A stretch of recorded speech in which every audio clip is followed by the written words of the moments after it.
My Life Now is a half-hour podcast show which regularly features reviews of new releases and all-time classics of both traditionally published and self-published books. Tune in for special guest interviews and, of course, helpful tips to not only write your next book, but also to help market it. My Life Now is most often referred to as a great way for authors to get quality exposure and avid readers to discover their next read. Without further delay, here's another stimulating episode of My Life Now.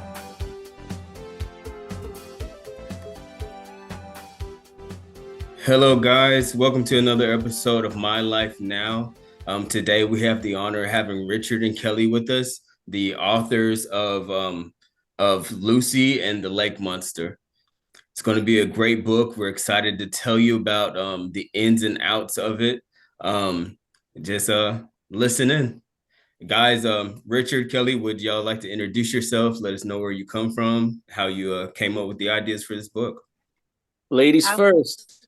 Okay, I am Kelly, and last name Tabor. I grew up in Crown Point, New York, right on the shores of Lake Champlain, where the Lake Champlain monster is said to be.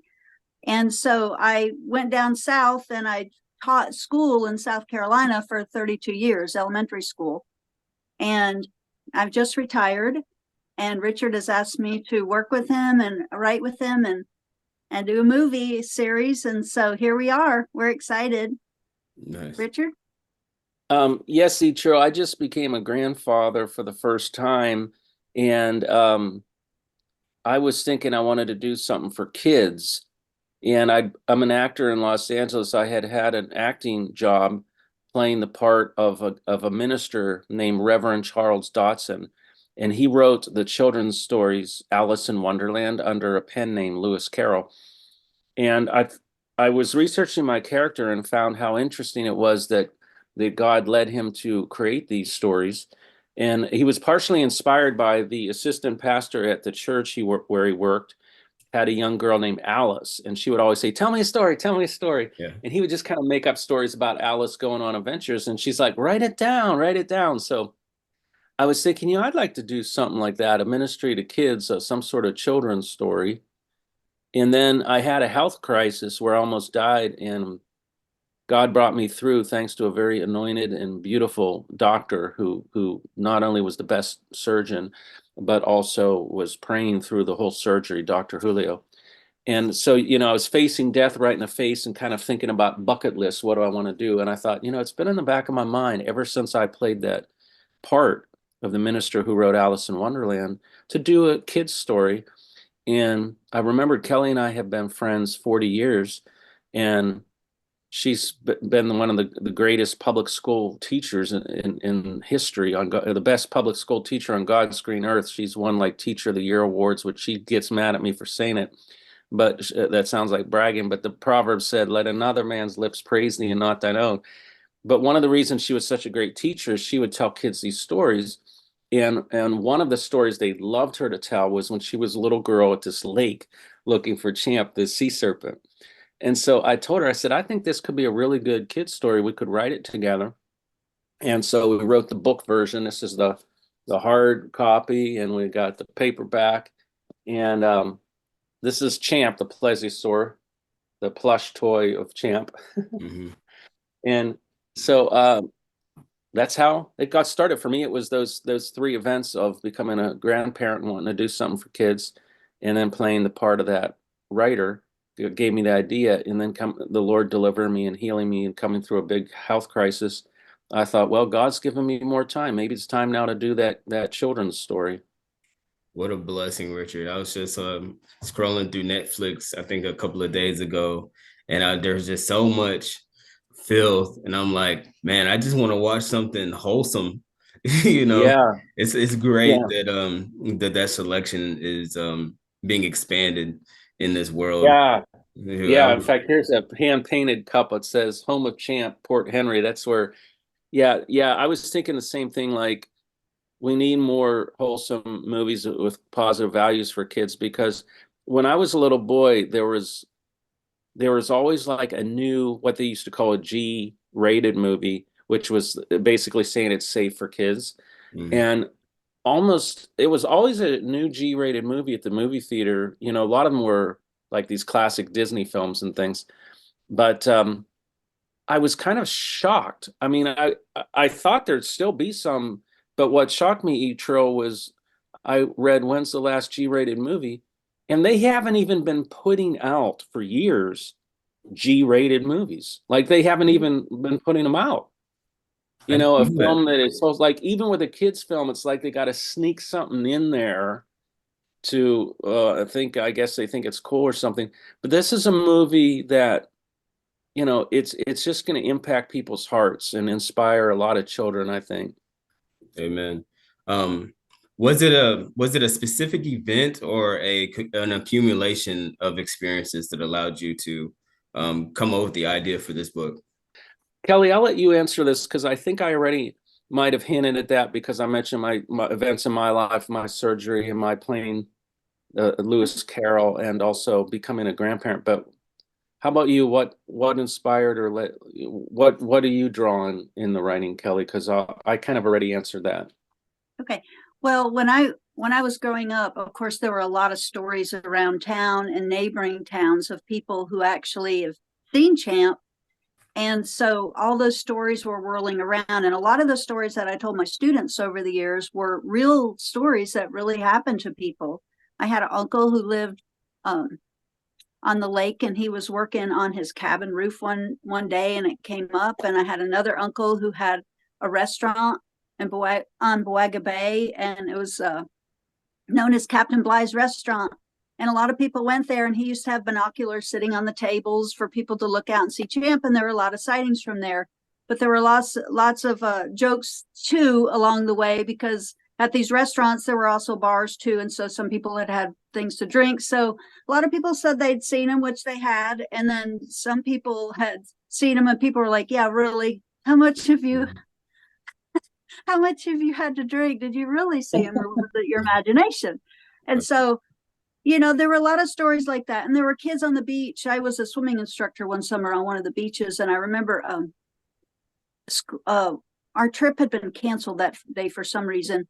And there was another school that had been at the beach that day, and they had to evacuate because it had surfaced somewhere in along the ropes. And I thought, great, the day that I wasn't there. So, you know, I had stories to tell my students of things that really happened. And when this was a fourth grade classroom, I taught third grade too, and second and first, but mostly fourth grade. And that's around 9 and 10 years old. So when you're around those ages, like anything like that, the kids are so excited. Anything related to zoology or dinosaurs or anything like that, they're very excited and on the edge of their seats. So they were really surprised because down in South Carolina, a lot of them had not heard of Lake Champlain. And so I would tell them stories of my upbringing and things that I experienced.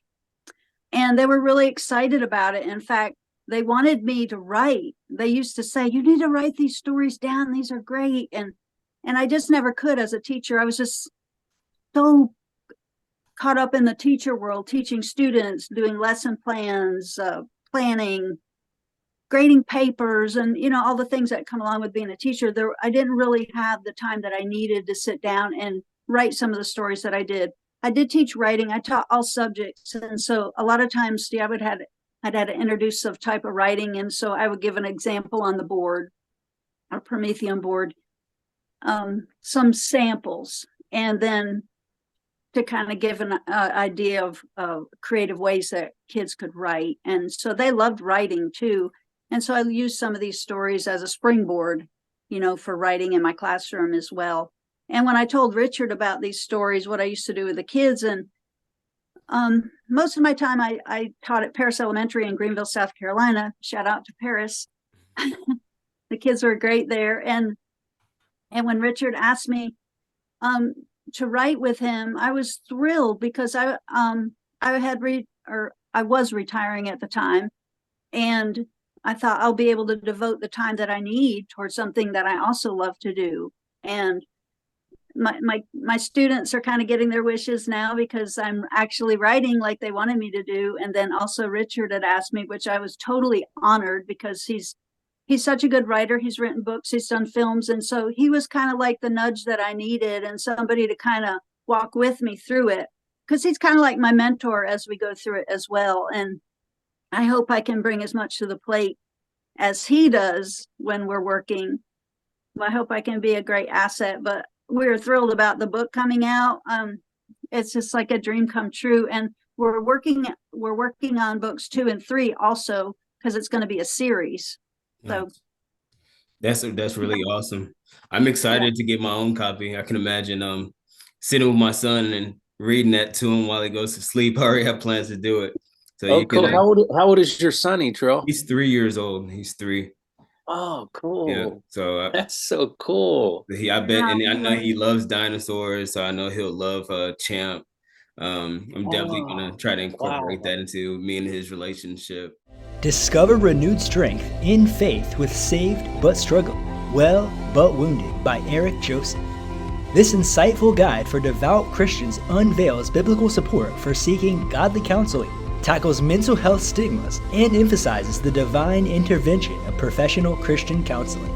Buy your copy on Amazon today and overcome life's trials with faith and guidance.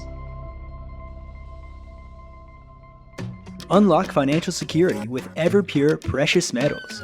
Invest wisely in gold, silver, and platinum. Expertly sourced and of highest quality. Whether you're a first-time buyer or a seasoned stacker, they guide you through the market. Adorn yourself with timeless elegance. Subscribe now for exclusive details. Your future awaits. Visit eppreciousmetals.com. That is eppreciousmetals.com. But I've noticed from the surface, it seems very like sparkles and it is wholesome and cheery. But I've noticed that this story tackles some really serious issues. Would you be able to explain how you're able to do that and how you incorporated things such as mental health challenges or depression and anxiety within this story? Well, I can answer it and I'll let you answer, Kelly. Okay. Well, when I was a little boy, I had my mental health challenges and my father was very gifted jazz guitarist, but he was in and out of mental hospitals, diagnosed bipolar disorder. And I went through a lot as a boy, the oldest of 5 children, dealing with this, a lot of anxieties. I had what was called night terrors, which are nightmares, but more real, where you wake up and like you would see the demonic stuff. And I was under a lot of spiritual warfare. And there was a pastor in my hometown of Pittsburgh, Pennsylvania, who was an ordained pastor named Fred Rogers. And to graduate seminary, he had to do what was called a Christian service project. So he wanted to do a children's ministry, and he started a show on the local PBS station called Mr. Rogers' Neighborhood, and he's now known all over the world. But at that time, it was just a local thing in my hometown, and my dad had helped with some of the music in the early days. And then Fred Rogers got a jazz pianist who became the main music person, John Costa. But anyways, as a little boy, he would come on that TV set, and he would talk like Christ's love look right in the camera and say, "Did you know how much you are loved and special and unique?" And he would say things like this. And I remember as a little boy, I mean, just a really little shaver, just soaking this in like a sponge. He would just look there into the camera like he was talking right to me, And so he said a lot of nurturing, loving things. He tried to show Christ's love in a way that was not real religious. Like, quite frankly, I did not even know that he was a minister. I was just flipping the dial and there's so much love coming out of him. And his son, his boys were real sweet kids. I remember his boys, because I used to go to the set, the Land of Make-Believe, when I was a little kid, got to see Mr. Rogers' Neighborhood. And his boys were real nice. They were about my age. And his boys, when, they were asked, what's it like to have him for a dad? They said, it's kind of like being raised by Jesus. Because he was like so unconditionally loving, That's the best compliment. Yeah. Isn't that awesome? He said, it's like being raised by Jesus. He's so loving. But like for me, like even though I study the Bible on an adult level, I'm real into, study. Like Timothy says, study to show thyself approved unto God, rightly divine the word of truth. So I study a lot on a kind of adult level, but I have to say that and when it comes to my faith and Jesus, I feel very, very childlike. Um, like if I pray for healing for somebody or I come to a faith type situation, I become like a little boy, a very childlike faith. So I got these duality of these two hats. I got my adult side where like I have theologian type friends that like to discuss theology with me because I read a lot. But when it comes to just like, oh, someone's hurting and needs a healing or deliverance, I become like just like a little boy, very childlike. So I think I'm pretty good at relating to kids, and I've always loved kids. But I think, Kelly, you're probably the real expert in the writing team in terms of how to address these issues with children as a teacher. So I should pass the ball to you. Well, thank you for that compliment. I know that working as a teacher in the classroom for so many years, you have kids coming from all different types of situations. And so I saw some of the pain that some of these kids were going through. And yes, we had counselors at my school also to assist, and we had counseling where the counselor would come into our classrooms and talk to the class as a whole. But some kids, they deal with the loss of a father, they deal with the loss of a mother or other loved ones, they deal with divorce. They deal with having to live with somebody else. Some of them are in foster care. Some of them deal with anxiety, test anxiety, things that are very difficult for even adults to handle. And some of them deal with bullies. I know in my classroom, I tried to always make sure that I watch them carefully, but things are going to happen when you have a classroom of 20 to 30 kids. Sometimes, just depending on the years, you've got a lot of kids, and I didn't have like an assistant with me, so I'm the only one and watching over the kids. And sometimes, bullying would take place, and the kids would come to me and tell me if it was something that I hadn't seen or something that I did see. I would try to address it, and it was challenging because you have to think on the spot for every situation that happens in a classroom every day. But I always tried to make the best decision to help the students the best way I could in a loving way, as if they were my own students or my own children. Even I don't have children of my own, but I always considered my students my kids. I wanted to treat them as if they were my very own. And so it's a very delicate area because some of these problems that some of the kids are carrying are very heavy.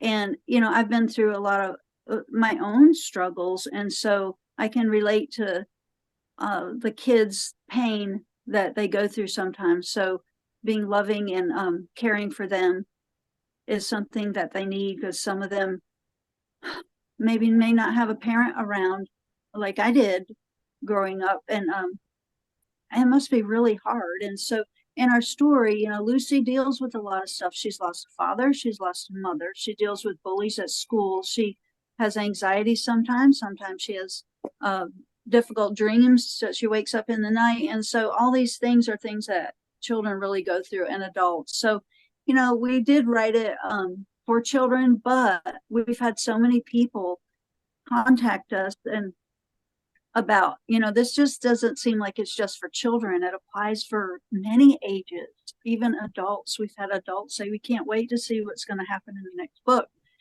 And so we just think, there's so much going on nowadays with mental health problems. And you hear about these tragedies all the time, things that are going on and things that happen in schools that, even the shootings and all that kind of stuff that, it just didn't happen when I was a kid. It just seems like it was just a safe place to go. And you want kids to feel safe.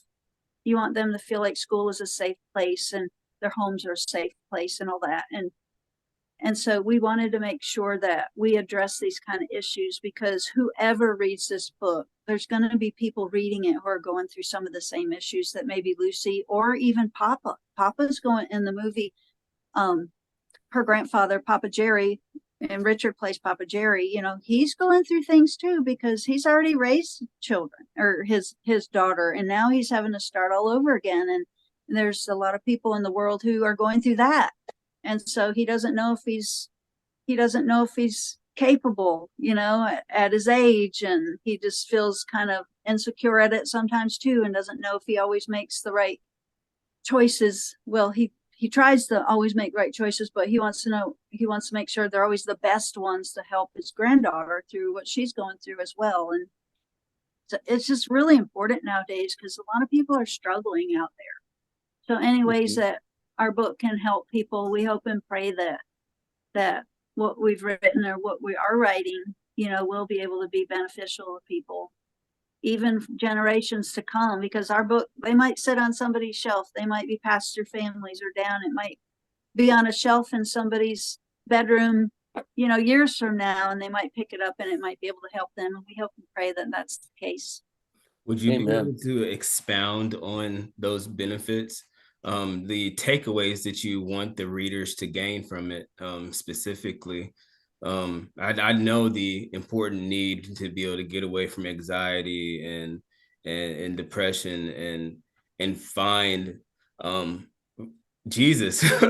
No, to find the will to continue, to separate ourselves from the situations and the circumstances and the feelings and have that joy. But how do you want people to gain those takeaways from the adventures that Lucy and Papa go through?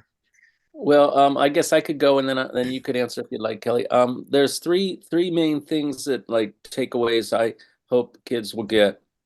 I'd say first is that it's okay to be different, because a lot of times peer pressure tries to force kids that you have to do what the crowd is doing, And I remember my mother saying, if the crowd all runs and jumps off a cliff, are you going to jump off a cliff? In other words, like, you don't have to follow. You can be different. You can be a leader, I have a saying, leaders are readers. And so we hope the kids that read the book realize it's okay to be different from the crowd, So that's number one. Number two is to be inner directed. Like, Lucy in her heart wants to go on this adventure with her papa, her grandfather, to look for Champ, but kids tease her, bully her, say that's stupid, he's not real.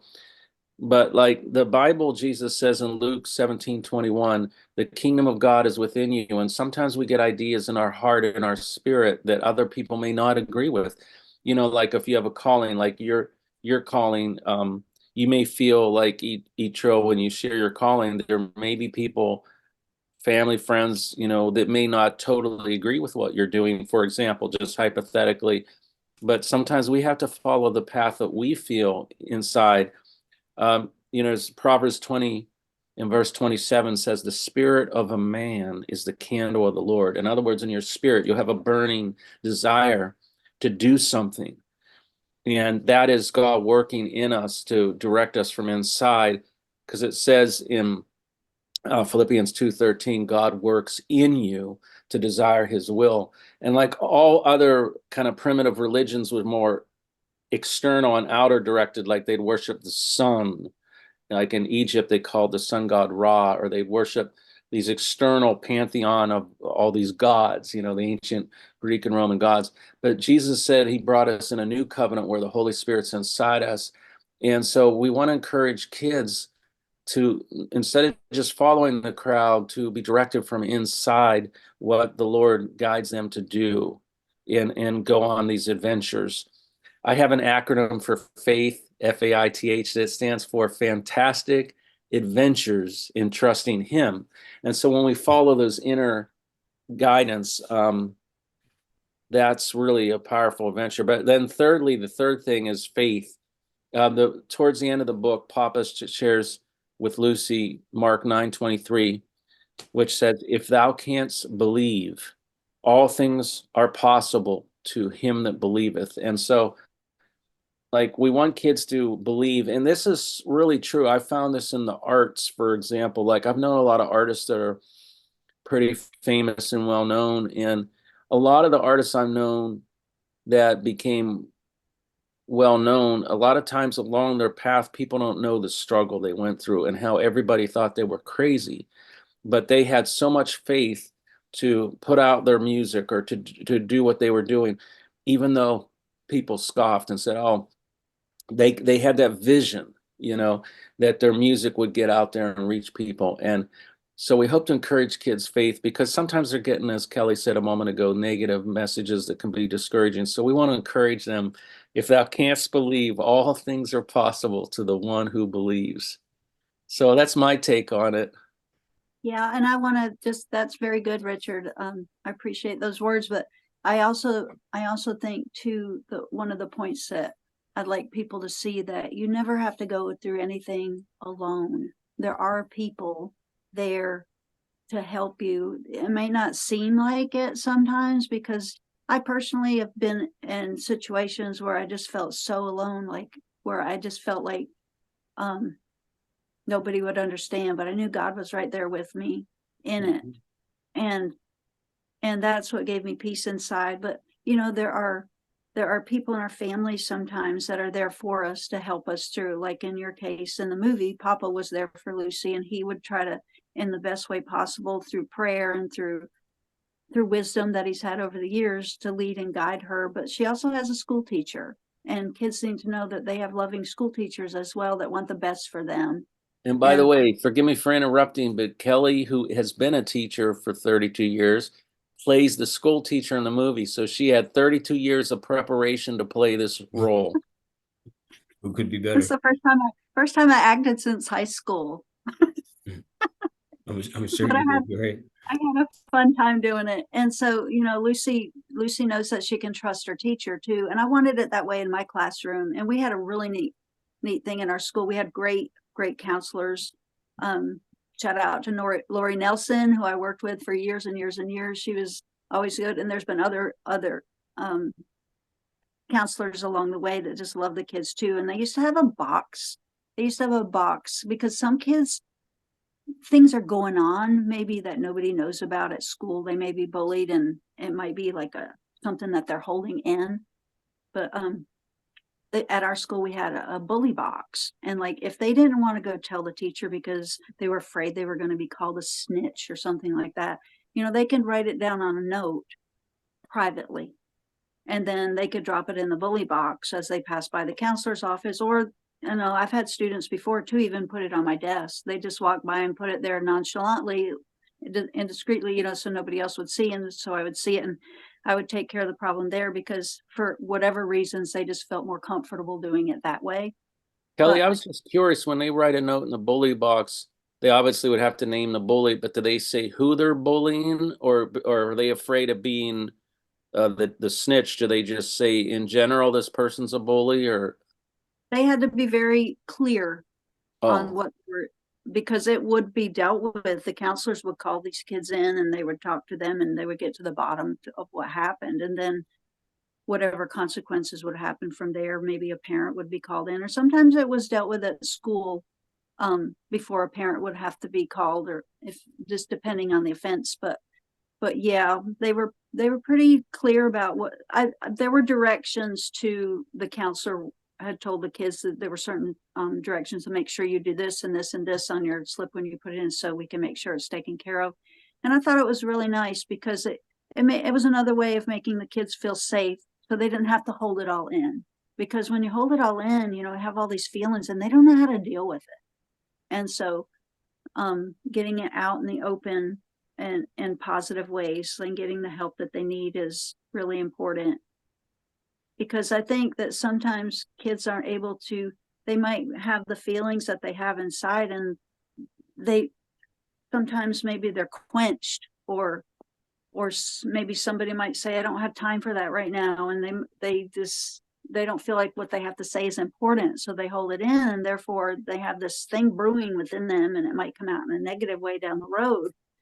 And so I think it's important that, and a lot of people, they have their churches too. They have Sunday school teachers, they have pastors at their church, and they have, all kinds of people that are willing to help, but they need to know that they can trust those people.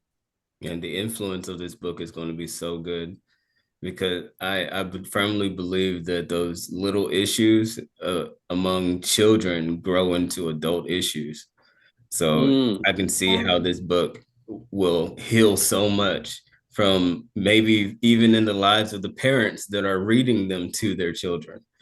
It's going to be good. It's going to be good. I'm Yeah. so excited. It always sat in my heart in the classroom when like somebody would come to school wearing something new or had a new pair of tennis shoes or something, and then there were and a couple, not very often, but there were a couple cases where kids were made fun of because they didn't have. Mhm. And oh my heart, it made me angry because I was like, you're not going to do that. You cannot treat somebody badly because of what they don't have. Those kids, it was just really sad to me. It didn't happen very often. And I taught at different schools, but every once in a while you would see that. And I would try to, like Barney Fife would say on the old Andy Griffith show, nip it in the bud. So I'd try to make sure that didn't happen again. And because it just broke my heart seeing pain that caused. That's something that they're going to remember all their lives. And I want them to have happy memories, not these kind of discouraging ones that are so painful. Yeah, and that's the heart of God. Is it says in the book of James that this type of behavior goes like that was, Etrel said a moment ago, these issues also go into adulthood. Like the book of James said that there was a church in which the rich man was brought up to the front and they fawned over him. So Mr. Big Bucks walks in and they're like everyone's all nice, but then there's a poor disadvantaged person, and it said the church put them way in the back and didn't give them the same love, and then the Bible says in James how you have missed the spirit. True religion is you show love to the orphans, to the widows. Lucy's an orphan in our story. The little girl that plays her, Emma Pearson, she is an orphan, and that's why my character, I guess this is me here, I'm Papa, has to take care of her. But the Bible says that, in terms of, we have a culture of celebrity, where people fawn over certain celebrities. But the word celebrity comes from the word celebrate. And James says God celebrates every person he creates in his image. And he wants us to be the type of people that are nice and loving and kind to everyone and not showing partiality. And like these kids are bullying some kid that doesn't have the most expensive sneakers or designer, labels on their clothes. That goes in, like you said, it goes into adulthood, as Etrel said, because even in the Church of God, it said this stuff was going on. Amen. Big facts. I mean, everything's so true. I love you two. y'all are a great team. I tell you what, I'm so excited to get this book. I love the book already. Can you tell me more though about your creative process, how you guys were able to come together and develop the story and the characters? Yeah, maybe you could tell them about how we Zoomed, Kelly, because even with this meeting right now, I'm in California, Los Angeles, and Kelly's in New York. So you want to tell them how we Zoomed in order to write it, since we had 3,000 miles distance? You basically just said it. It was challenging at times because he's in California and I was either in New York or South Carolina. And so everything was basically long distance. And so we spent a long time. Richard would come up with ideas and all, and we would actually role play. Like, since I was in the classroom for so long, I kind of can think like a fourth grader and can act like a fourth grader or mimic. And so we would do role plays together where he would give me a certain situation and I would talk like I would know my students to talk. So, and he would just take notes. He would record me. Remember, you would record me, and so he got a lot of ideas that way, and the writing, or we got a lot of ideas that way because I would just go on and on, kind of like I am right now. I don't have a problem talking. It's perfect. But anyways, we did a lot of role playing, and it was funny when we got it all written, when we came. I'd say came together. We were doing it long distance, but when it came time to editing, it was funny because I was a teacher all those years and I taught writing, and I taught the writing process to my students and all. And then Richard, one point we were going through the book editing, and he came and he's like, okay, I've got all my edits written down so we can go over them together. He said, do you have yours done? I said, yes. He said, well, I said, how long's yours? And I think he said he's got 3 pages. And he asked me how many I had. He asked me how many pages of edits, and I had like 20. Yeah. And so we had to go through each thing, and it was struggling. It was hard for me sometimes because I'm used to like doing it a certain way, but we had to remember when we were editing this, that this was a little, Lucy was only like in the 3rd grade. And so we had to write like the kids would talk, you know what I mean? And sometimes it might not have a period right here or a, because of just the way the writing was, or the way they would have spoken it. So that was hard for me because I always wanted to cross every T and dot every. Is that Gen Z? Pardon me? I said, is that Gen Z? Yeah. It is. They have a very interesting way of communicating. Yeah, because they're used to texting. And so I tended to sometimes want to write the way people talk. But I had to learn that. Like he had to, and we worked so well together. Like if we disagreed on something, we would talk it over, and I'd see, oh, I get it. And then sometimes like he would start a sentence with and I'm like, you can't start a sentence with. But it was a learning process and a fun. She was used to the teacher having certain grammatical rules, which were great. She improved it greatly with all these edits. But there were times when I have to say, but Kelly, that's how it sounds when they talk. It might not fit the grammar rules, but that's kind of more how they talk. People talk in incomplete sentences. Mm-hmm. Yeah, and sometimes when we would go down and we'd go to the next edit to correct, he says, I already know I can't start the sentence with and. That's funny. So the book is described as a soon-to-be featured film. When should we be expecting something like that? Or can you tell us more about your plans of expanding Lucy's adventures beyond the book format? Yes. The film's coming out this year.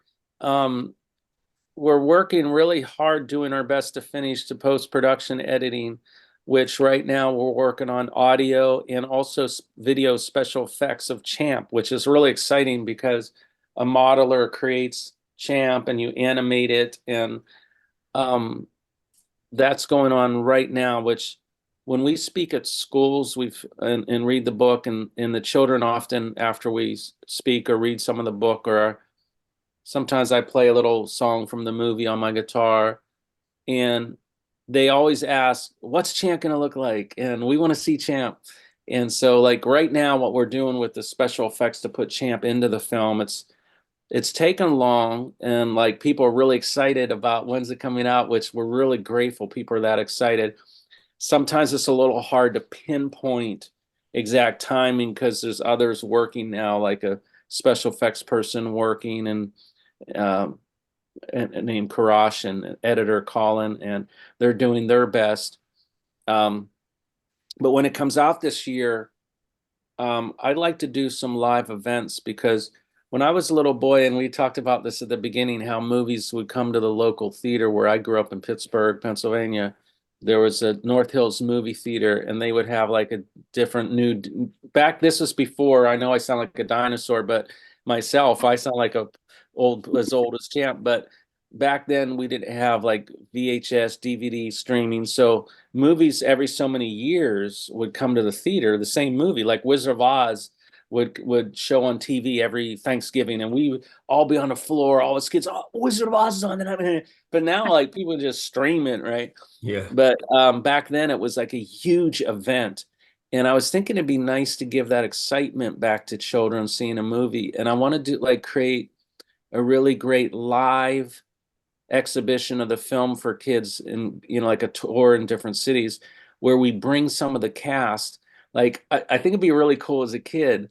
You're in the theater and you're kind of scared of the villains. And all of a sudden you see in the theater, the villains are kind of creeping around, the same actors peeking out, and maybe some of the songs, like there's a theme song of the film. I can just play a moment here. But there's a song that goes something like, Lake Lady, we're on our boat on the sea. Just you, Champ, and me. So I was thinking it'd be kind of cool to bring like the band and the musicians and actually perform some of the songs for the kids live, like make it a real exciting event, a big bucket of popcorn, and then like maybe like the tickets or wherever seat they're in, we do like a raffle, like, and kids maybe win something like Champ doll or different prizes, and like restore that excitement, to kids when it comes out later this year of, wow, I got to go to this movie and I'm hoping maybe Emma and can come too, our leading lady, and and kids can meet like this little girl that's the main character, like things like that, to make it something they'll never forget. Like when I was a little boy, there was this movie, and I guess maybe some people now might think it's a little campy or dumb or something, but when I was a little boy, there was a movie about this car, a VW, which I love, the VW vans and VW old bugs, and it was called Herbie the Love Bug. And this little VW car would come alive and do crazy stuff, like he would like a little female car and start chasing her, or he attack the bad guys, or if there's a villain, he would like leak oil on the villain's shoe. Like he was kind of had a personality, and I remember as a little boy, Herbie the Love Bug was coming to the theater in my neighborhood, and I went to it and I was like, Herbie's here. And what they just got like a little white VW car that looked like Herbie, and it was number 53, and they got like the 53 decal and stuck that on the door. And Herbie had like a red, white, blue stripe on the hood, and they basically just got like a VW bug and put the Herbie decals on it, but they had it sitting right outside the theater. But to a little kid, when you're like 7 or something, it's like, Herbie's here. It was so exciting. You get pictures next to it. Yeah, so I was thinking, gotta like, talk to it, see if it'll talk back to you. Yeah, exactly. So, I was like, hi, Herbie. So I'd like to kind of have some events too, to give kids that excitement about a movie again, Yeah. It's a great idea. It's a great idea. You might find me outside of one too. We're coming to Texas, baby. Hey man, I'll lay the carpet. All right. Lay the carpet. Just you let can me know host and interview us when we could do a question and answer time about the movie after the screening. You could be the host. I'm here for it. I'm here for it. I'd be so excited. So this book describes the okay. What sets this book apart from other titles that have maybe out there, or other books with this genre? Richard and I wrote it. What's that? Richard and I wrote it together. Well, one thing is, I think, and you could expand if you want, Kelly, but I think we really respect kids. Like, we don't talk down to them. Like, a lot of people think kids are dumb or they're not as sharp as adults, but I believe Jesus shows us a different way. Like when the disciples tried to shoo away the children from Jesus. Oh, he's too important. Get away, kids. Don't bother the master, right? And Jesus says, unless you become as this little child, you cannot enter the kingdom of heaven. Like, he really lifts them up, and I find kids are absolutely brilliant. Like, we were speaking at a school in Vermont, and they lined up and asked questions. And this was the same in South Carolina at your class as well, Kelly. But these children's questions about the book were brilliant. I was like, whoa, like they would remember things in the book I forgot. Even though I was a co-writer on the book, they would bring up, oh, on page 97, when Lucy says blah, blah, blah. And I'd be like, I forgot about that. Like, they're so sharp, Yeah, they were doing a lot of speculating too. Wondering what like they were even saying, hey, you ought to write a sequel and have this happen. I was like, oh, that's brilliant, man. I got to remember that, So like kids, I think often are not given enough credit. So one thing that makes our books different, I feel, is it's actually like a novel. It's a short novel, but it's not like just like a picture book or something. There's nothing wrong with picture books or graphic novels. In fact, I'd like to do a graphic novel version of this, but it's like, I think we respect the kids, and it's an actual novel. It's not like when I was a kid, they had these real simple books to learn to read, and it was like, Dick and Jane run. Jane has Spot the dog. Spot the dog. Like it gets into real nitty-gritty detail more than what kids' books do. But when I was little, there was these books I got into, and they were like our book in the sense of they weren't just a few pages. They were like a little kind of novel, and it was a series called Hardy Boys about these boys that solve crimes. But I remember as a kid, like I went to this Catholic school, and I remember the nuns at first were like, "You want to read this book?" And I would open up the book and be like, "Dick sees Jane. Dick and Jane run," and I'd be like, "Oh, this is boring, man," you know. And then I like went in the library and I saw these Hardy Boy books, you know, where Joe and Frank Hardy, and it says, and they went in the cave where the smugglers were, and they saw that the smugglers had a gun, and they snuck in, and it was like they were getting into some serious danger, Yeah, they got it going on. Yeah. Anyway, lastly, what advice would you give aspiring authors, especially interested in writing for children books or tackling sensitive topics? You want to go, Kelly, and I could maybe add to it. Well, it's interesting because I've had several students and some teacher friends contact me and like they want to write. And so they were asking me my suggestions, and I would say, just start, even if it's a little bit every day, just write your thoughts down on note cards or put it in your phone, or just take, even if it, Richard, I know you're going to probably say this, 5 minutes a day. Oh, go ahead. No, you say that. Yeah. If it's just 5 minutes a day, just taking time and doing it, because like me, I had all those years. I did write short stories for my students, like 1 page or so, to show them how to do a personal narrative or something.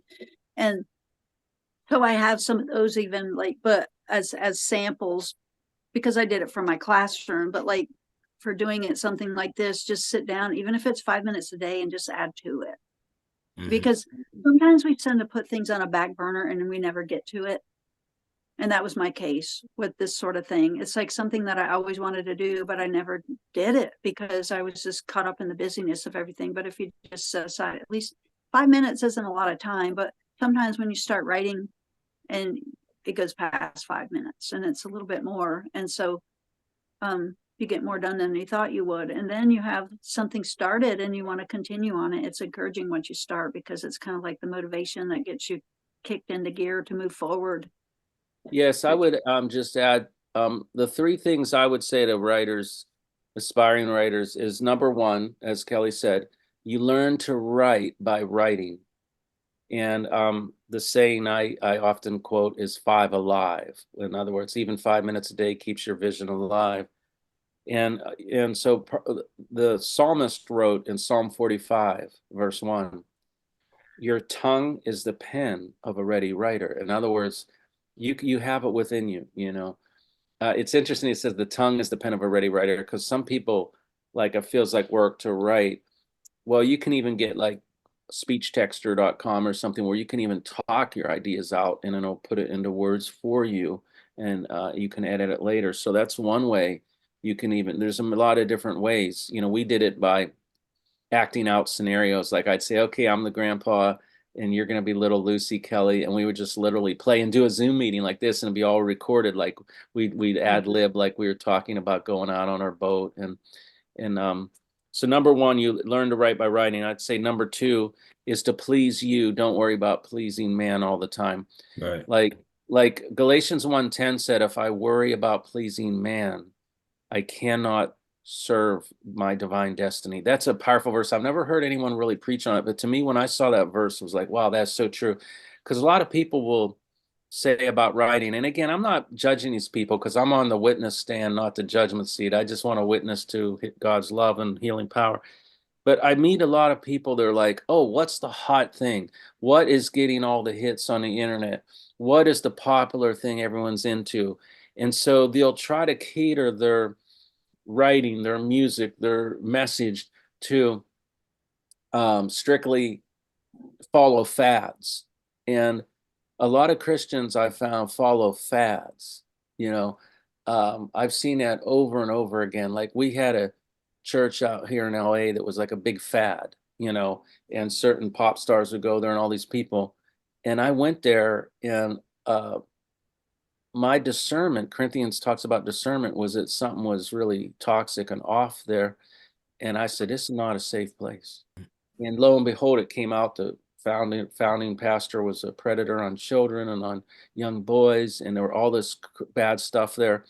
But everyone was just rushing down there without even discerning and praying, like, does God want us there? So it's real important to not just follow what is the fad and please man. But I always say, please you in the sense of writing what God's put on your heart. And if that's not the fad or what people may be into at the moment, the greatest artists and writers were what I call, I have a message I gave one time was be an innovator, not an imitator. Like a lot of times I found, and I don't want to be sound like I'm the big critic of all these other Christians, but Jesus did overturn the tables and got angry in the temple when people were, the money changers were exploiting the people. And I find a lot of times Christians are going for, what's the popular thing that'll sell? And they're not innovators, they're imitators. So they'll find something popular in the world and just imitate it and put a cross on it and make Christian words. But then the world hears it and is like, this is just a crappy version of, this popular pop singer. But the pop singers in the world are being much more creative and innovative. And if we're in touch with the creator, think about it like God is the creator. And another word for creator is artist. And so we're created in his image. If we're in touch with the creator, our imagination, our creativity can soar and we can be unique. So I tell writers, don't worry about, is this good or will anyone like it? Just really write from your heart what you have in your heart. So that'd be number 2 is please you. Number 1, learn to write by writing. 2, please you. And just one last thing, number 3, is to find a friend or someone that's supportive. It could be a writers group online. Like there's some wonderful writers groups online. I've been a part of some of those where we've even met up at a bookstore here locally and we read our writing to each other. But, Kelly and I, as friends for 40 years, can, work together. And you may have a friend. I have another friend since high school, and we were writing partners. He was the star of our basketball and football team in high school. And then he had a bad accident and ended up paralyzed. And we were buddies. I actually took care of him for a couple years, as like a nurse. And we became real close friends and brothers. And we wrote hundreds of songs together. And we perform in schools, churches, things like that. And he was a real good writer. He's since passed away.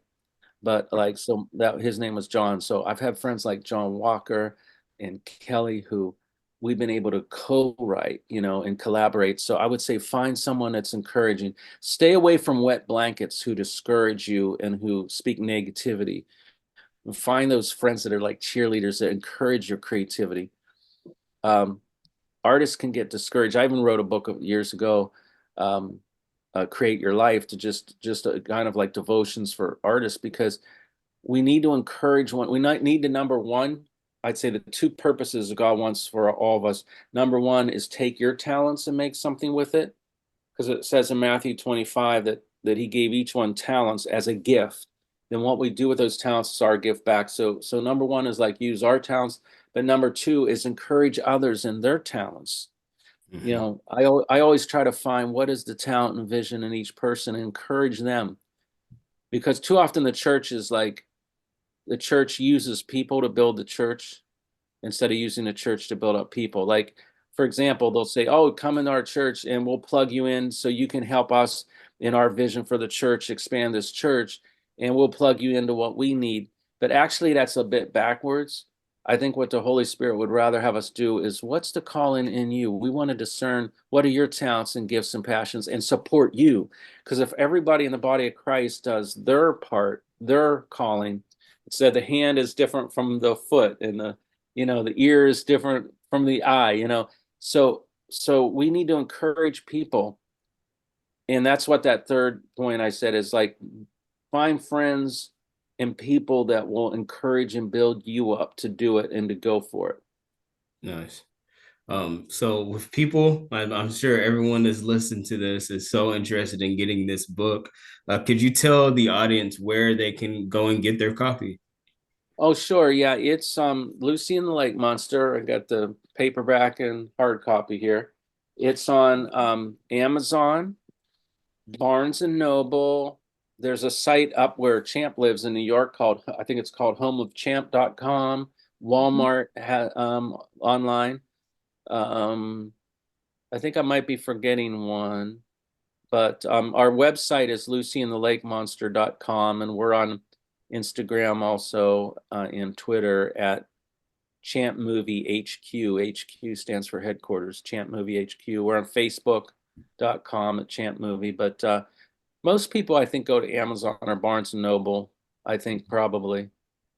Nice. Yes, it's even in libraries now. Like if your library doesn't have it, you can request it at a library too, because it's in the library systems all Yeah, over the world. there's a catalog for libraries called Ingram Spark and Baker. There's a few of these library catalogs that have it, so librarians can order it. I like for libraries to have it because we talked about the poor earlier, and there were times when I was a boy where we had money for books, and there were times we didn't. And there's scholastic books, as Kelly knows as a teacher, where kids could order books, and then the scholastic orders would come in and kids would get books.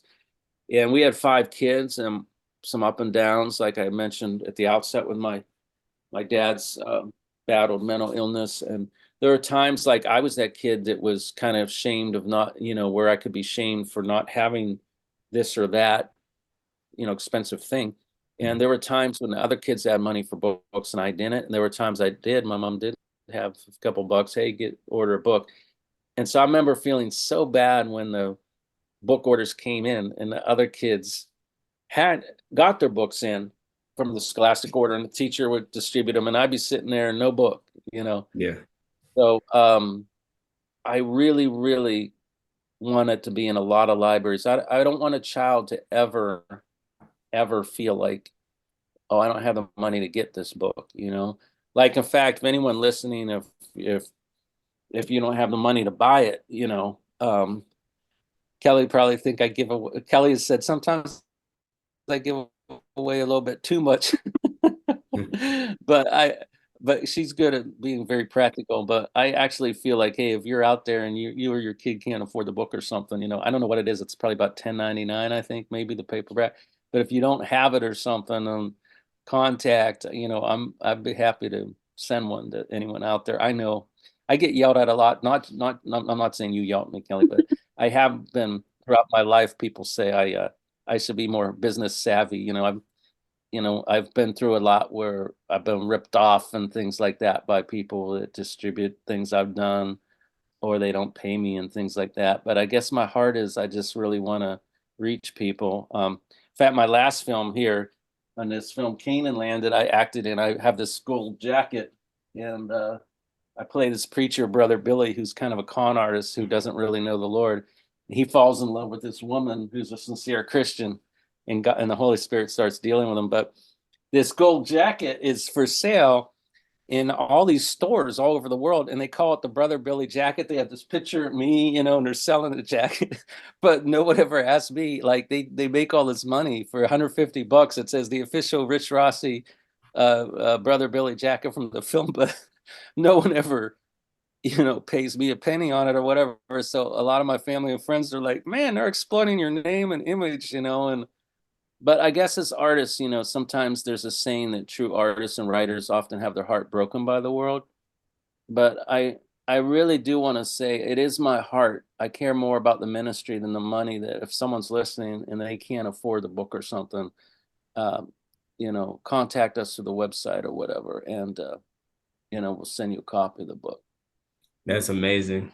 It's great having you guys. I'm so thankful that I got to interview and meet both of you. I'm hoping that this is the beginning of a long friendship. Yes. And for the audience, this is another episode of My Life Now. It was great having you guys. God bless you. Thank you for having us. Thank you so much for having us, Etrel. Thank you for listening and supporting another episode of My Life Now. Please remember to subscribe to our podcast show and share it with a friend. Together, we can keep the message of these books alive. Until we turn the next page together, stay classy.